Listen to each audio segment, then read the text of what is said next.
puisi adalah salah satu cara penyaluran ekspresi yang paling efektif menurut saya, karena setiap diri kita bisa merayakan kegelisahan atau perasaannya lewat kata-kata dan menjadikannya puisi. Jejak pena itu abadi, celoteh bibir itu akan hilang di hempas angin zaman.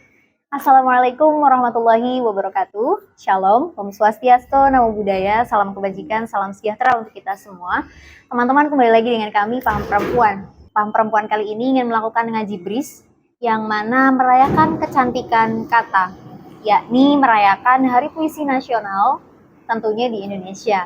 Nah, uniknya perayaan Hari Puisi Nasional di Indonesia dilakukan 2 kali. Yang pertama di tanggal 28 April dan yang kedua dilakukan di tanggal 26 Juli. Sebelum video ini berlanjut, teman-teman jangan lupa untuk subscribe di kanal YouTube kami di Paham Perempuan dan klik loncengnya agar teman-teman mendapatkan notifikasi video terbaru dari kami yang tentunya videonya itu menarik dan semoga bermanfaat untuk teman-teman.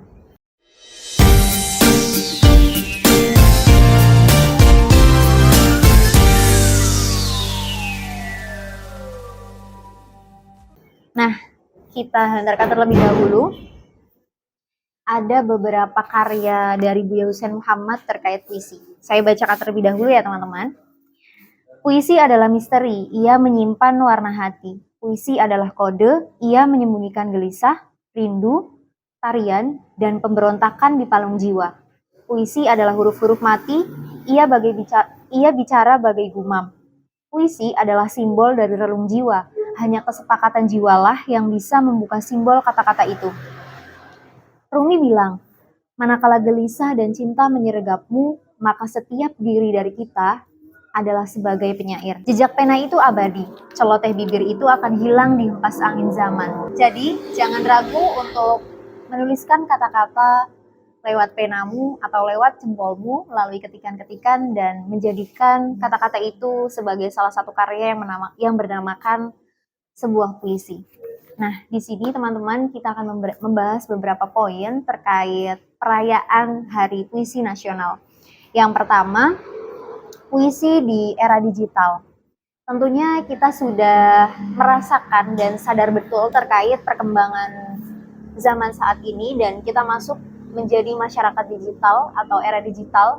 Jadi teman-teman dalam hal ini terkait puisi, teman-teman tidak hanya membuat lewat pena saja atau lewat tulisan saja di atas kertas, tetapi hari ini yang mana kita menjadi sebagai masyarakat digital, kita bisa membuat sebuah puisi lewat tab, lewat handphone, lewat laptop, dan lain sebagainya. Dan di era digital ini kita juga sering sekali menemukan penggalan-penggalan puisi atau puisi pendek di berbagai macam media sosial seperti TikTok, YouTube, Instagram, dan banyak portofolio lain yang memang menampilkan puisi via digital seperti itu. Nah, yang kedua, merayakan kecantikan kata bersama.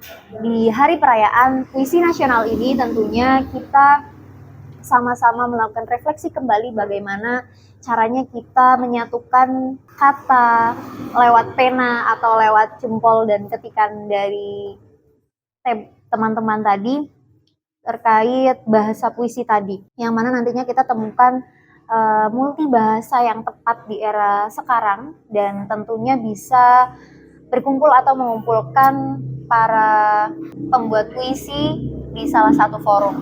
Nah, yang ketiga, puisi dan kesehatan mental. Secara sadar, pemaknaan atau pengolahan kata itu bisa diekspresikan dari berbagai macam persoalan yang kita rasakan sebagai manusia. Puisi terbentuk dari segala macam perasaan yang kita rasa seperti sedih, bahagia, marah, dan lain sebagainya. Dan dalam hal ini, puisi adalah salah satu cara penyaluran ekspresi yang paling efektif menurut saya, karena setiap diri kita bisa merayakan kegelisahan atau perasaannya lewat kata-kata dan menjadikannya puisi. Mendorong kreativitas dan pemikiran kritis. Adanya perayaan puisi nasional tentunya bukan hanya perayaan semata, tetapi bagaimana kita bisa menganalisis dari setiap puisi, setiap kata yang menyatu dalam paragraf itu atau dalam kata itu, dan nantinya kita akan mengetahui bahasa-bahasa yang mungkin asing di telinga kita, dan tentunya puisi-puisi yang hari ini di era digital memiliki ciri khas tersendiri dalam pembuatannya. Selanjutnya, peran puisi dalam menginspirasi generasi muda. Teman-teman, karena puisi ini merupakan salah satu penyaluran ekspresi yang paling efektif, puisi juga menjadi salah satu inspirasi generasi muda untuk membentuk atau memperpanjang umur terkait menyukai menulis, menyukai membaca, dan menjadi pemuda-pemudi berintelektual. Ngomongin intelektual juga tidak hanya yang sepaneng di dalam kelas saja, tetapi bagaimana kita bisa membuat karya yang tentunya karya adalah bukti bahwa kita sebagai manusia bisa memiliki hidup yang lebih berarti. Puisi dan konteks multibahasa. Dan dalam hal ini teman-teman bisa memahami atau mengekspresikan multibahasa tadi yang mungkin era saat ini dikatakan bahasa-bahasa yang kekinian.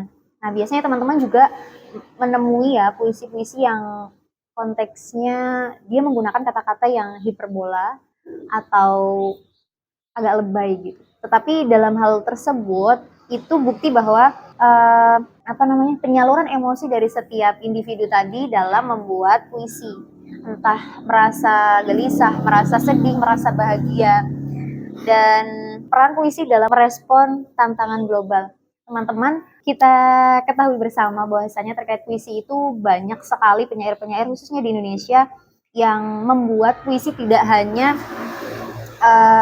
merasakan gejolak sedih, marah, atau bahagia saja, tetapi bagaimana puisi itu diciptakan dari rasa kegelisahan kita, entah secara individu ataupun merasakan kegelisahan di tengah masyarakat, seperti keadaan-keadaan yang tidak baik-baik saja, penjajahan atau penjajahan secara negara dengan negara, atau penjajahan yang kita rasakan secara pikiran atau secara penyikapan kita sebagai manusia. Yang tentunya hari ini juga di era digital kita juga ada plus minusnya ya teman-teman. Ada waktu-waktu yang mana kita tidak bisa mengekspresikan apa yang kita mau, atau kita tidak bisa mengkritisi segala sesuatu karena kembali ke aturan negara, adanya undang-undang ITE dan lain sebagainya. Membahasakan atau multibahasa dari puisi tadi saat ini atau sejak dulu penyair-penyair membuat puisi itu tidak hanya lewat bahasa saja, tetapi mengangkat puisi dari isu sosial, isu lingkungan, sampai dengan politik yang kita alami di negara kita, khususnya di Indonesia.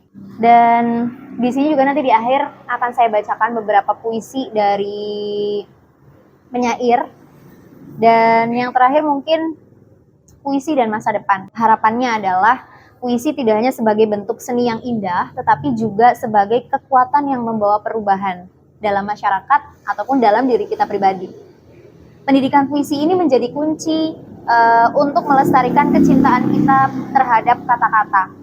Puisi juga dapat menjadi sarana dan prasarana merangkul semua kalangan, semua latar belakang, yang mana bisa menyatu pemahamannya dari kalimat per kalimat atau dari kata per kata. Dan puisi adalah salah satu pengekspresian diri kita yang mana bisa memadupadankan antara sarana dan prasarana untuk mengkolaborasi budaya, bahkan lintas budaya, yang mana teman-teman juga harus tahu bahwasanya perayaan Hari Puisi Nasional itu tidak hanya nasional saja atau tidak hanya di internal Indonesia saja, tetapi ada juga momen puisi internasional atau Hari Puisi Dunia yang mana sudah lewat di tanggal 21 Maret. Dan puisi juga membangun pemahaman di antara berbagai komunitas.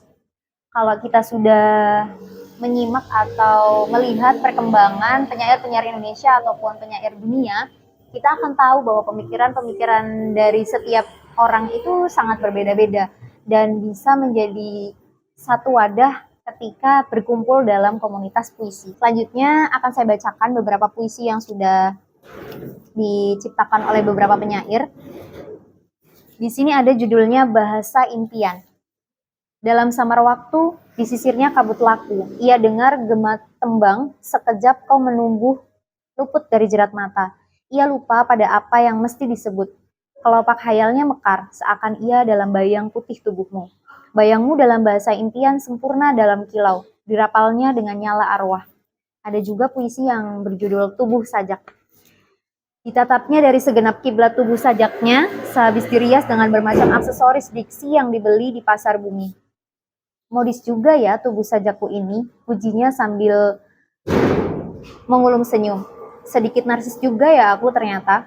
Tiba-tiba ia melaung, mana tubuh sajakku? Asing dengan tubuh sajak sendiri ketika berparade. Sajaknya bertutur dengan aksesoris diksi yang nyaris tak beda dengan tubuh sajak penyair lainnya. Ada yang tak ada lagi tubuh sajaknya, dan ada juga tubuh sajaknya kembali dirias dengan aksesoris yang tak riuh diksi, yang dicipta dari raya imajinasinya sendiri. Tak apa, meski nampak naif dan tak lagi trendy, meruap bahagianya tubuh sajaknya telah kembali pada jiwanya tersendiri. Terakhir akan saya bacakan juga salah satu karya dari saudara kami berjudul Fragmen. Lelaki berambut putih bertubuh putih, di kanan kiri tangannya berlumur minyak, menjulurkan kaki di sudut gudang. Mimpi-mimpikan mereka bersih dekap pada tumpukan karung terigu. Langit basah udara mengendap menusuk keheningan mereka, memeras keringat demi perut-perut yang mereka lahirkan, dan mulut-mulut yang mereka ajarkan menyusui, mengunyah, dan bicara.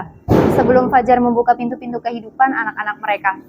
Nah teman-teman, kembali kami ucapkan selamat Hari Puisi Nasional, dan jika teman-teman ada beberapa karya atau penyair yang difavoritkan oleh teman-teman, jangan lupa ketik di kolom komentar ya. Selamat merayakan kecantikan kata-kata lewat puisi. Selamat Hari Puisi Nasional, semoga bermanfaat dan semoga kita semua memiliki karya-karya abadi dan menjadikan hidup kita lebih berarti. Teman-teman jangan lupa untuk subscribe di kanal YouTube kami di Paham Perempuan. Teman-teman bisa like, share, komen, dan jangan lupa untuk ketik penyair favorit kalian di kolom komentar ya. Semoga bermanfaat. Wassalamualaikum warahmatullahi wabarakatuh.